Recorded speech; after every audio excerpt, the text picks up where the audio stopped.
آج میں آپ کو چند ایسے واقعات سناؤں گا جنہیں سن کر شاید آپ سوچنے پر مجبور ہو جائیں کہ ہم نے اپنے بڑوں کا ادب، اپنے استاذ کا احترام اور اپنے رشتوں کی قدر کہاں کھو دی۔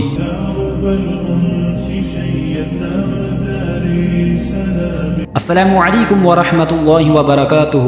شروع کرتا ہوں اس ذات کے نام سے جو بڑا مہربان نہایت رحم والا ہے۔ ہماری اسلامی تہذیب کی سب سے بڑی خوبصورتی ادب ہے۔ ادب صرف ایک لفظ نہیں، یہ ہمارے ایمان کا حصہ ہے۔ ادب وہ چیز ہے جو ہمیں باقی قوموں سے ممتاز کرتی ہے۔ میں آپ کو چند ایسے واقعات سنانے جا رہا ہوں جن کو سن کر آپ کو اندازہ ہوگا کہ ہمارے بزرگ اور اسلاف ادب کو کس مقام پر رکھتے تھے۔ ایک بار رسول اللہ صلی اللہ علیہ وسلم نے اپنے چچا حضرت عباس رضی اللہ عنہ سے پوچھا، آپ بڑے ہیں یا میں؟ حضرت عباس رضی اللہ عنہ نے عرض کیا، یا رسول اللہ صلی اللہ علیہ وسلم، بڑے تو آپ ہی ہیں، البتہ عمر میری زیادہ ہے۔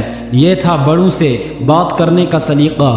ایک ڈاکٹر نسخے پر دعا بیچنے والے کو لکھ دیتے کہ اس مریض سے پیسے نہیں لینا، اور جب مریض اس سے پوچھتا، ڈاکٹر صاحب آپ نے پیسے کیوں نہیں لیے، تو مسکرا کر کہتے، مجھے شرم آتی ہے جس کا نام ابو بکر، عمر، عثمان، علی، عائشہ یا فاطمہ ہو میں اس سے پیسے لوں۔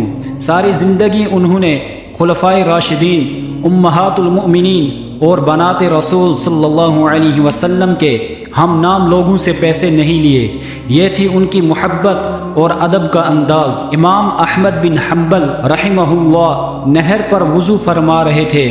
ان کا شاگرد بھی وضو کرنے آیا، لیکن فوراً اٹھ کر امام صاحب سے آگے جا کر بیٹھ گیا۔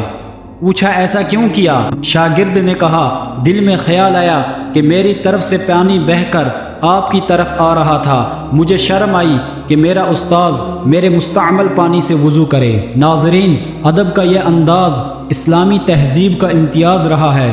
یہ صرف برصغیر میں نہیں بلکہ جہاں بھی اسلام پہنچا یہی تہذیب پروان چڑھی، کیونکہ رسول اللہ صلی اللہ علیہ وسلم نے فرمایا، جو بڑوں کا ادب نہ کرے اور چھوٹوں پر شفقت نہ کرے وہ ہم میں سے نہیں۔ پہلے زمانے میں ماں باپ کے آگے اونچا بولنا، ان کے برابر بیٹھنا اور ان سے آگے چلنا یہ سب برا سمجھا جاتا تھا۔ والدین کے حکم پر عمل فخر کی بات تھی، اور اسی ادب کے صدقے اللہ رزق میں برکت دیتا تھا۔ مشہور تھا کہ جو رزق میں اضافہ چاہتا ہے وہ والدین کا ادب کرے، اور جو علم میں اضافہ چاہتا ہے وہ استاذ کا ادب کرے۔ ایک شخص بتاتے ہیں، میں نے بڑی مشقت سے پیسے جمع کر کے ایک پلاٹ خریدا۔ والد صاحب نے کہا، بیٹا تمہارا بھائی کمزور ہے، یہ پلاٹ اسے دے دو، میں تمہیں دعائیں دوں گا۔ حالانکہ وہ بھائی والدین کا نافرمان تھا، عقل نے منع کیا، لیکن دل نے کہا کہ والد کی دعا لے لو۔ میں نے پلاٹ بھائی کو دے دیا۔ والد خوش ہوئے اور دعا دی۔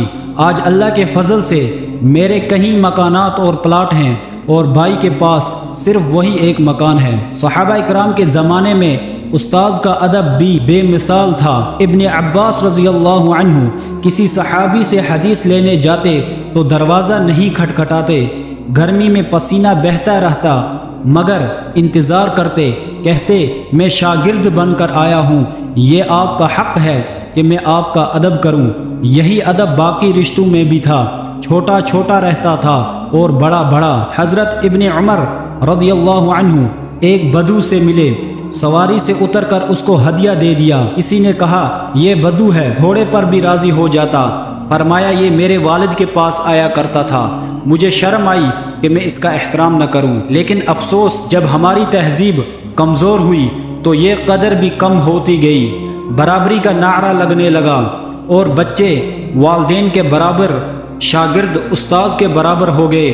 اسلام اس مساوات کا قائل نہیں جس میں ابو بکر اور ابو جہل برابر ہو جائیں، ہر ایک کا اپنا مقام ہے۔ ناظرین، یہی تہذیب کا حسن ہے کہ ہر ایک کو اس کے مقام پر رکھا جائے۔ والد والد رہے، بیٹا بیٹا رہے، استاذ استاذ رہے اور شاگرد شاگرد رہے۔ ادب اور احترام ہی ہماری پہچان ہے۔